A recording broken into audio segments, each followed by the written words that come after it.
Only someone whose head is firmly planted in the sand, or a Scientologist, could possibly argue that disconnection policies don't exist or that they do not have tragic consequences.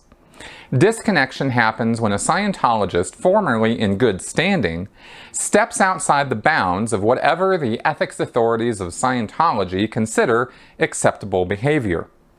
The church's ethics officers will demand that the Scientologist recant and change his behavior to conform with what they say the Scientologist is allowed to say, think, or do.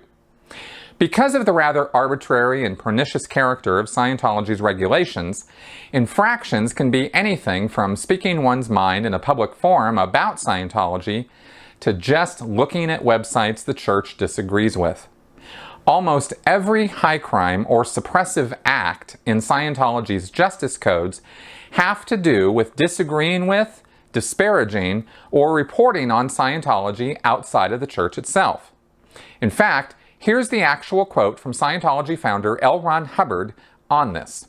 Suppressive acts are clearly those covert or overt acts knowingly calculated to reduce or destroy the influence or activities of Scientology or prevent case gains or continued Scientology success and activity on the part of a Scientologist.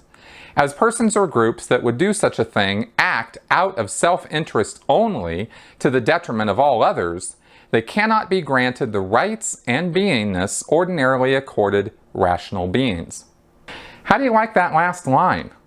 Remember fair game? That's the name for the Church of Scientology's practice of going after anyone who speaks out or criticizes Scientology for any reason. And now you see the rationale behind that in Hubbard's exact words.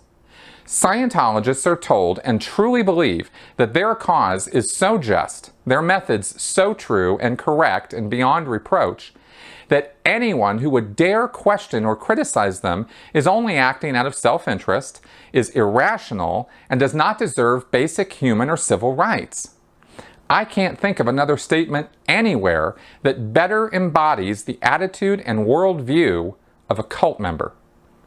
So now that we've established that criticism is not something Scientologists will ever tolerate, you can see how daring to speak your mind is grounds for being declared a suppressive person, or SP for short, meaning you are no longer a Scientologist and are no longer someone who any Scientologist can have any contact with, not even a postcard or an email wishing you a happy birthday.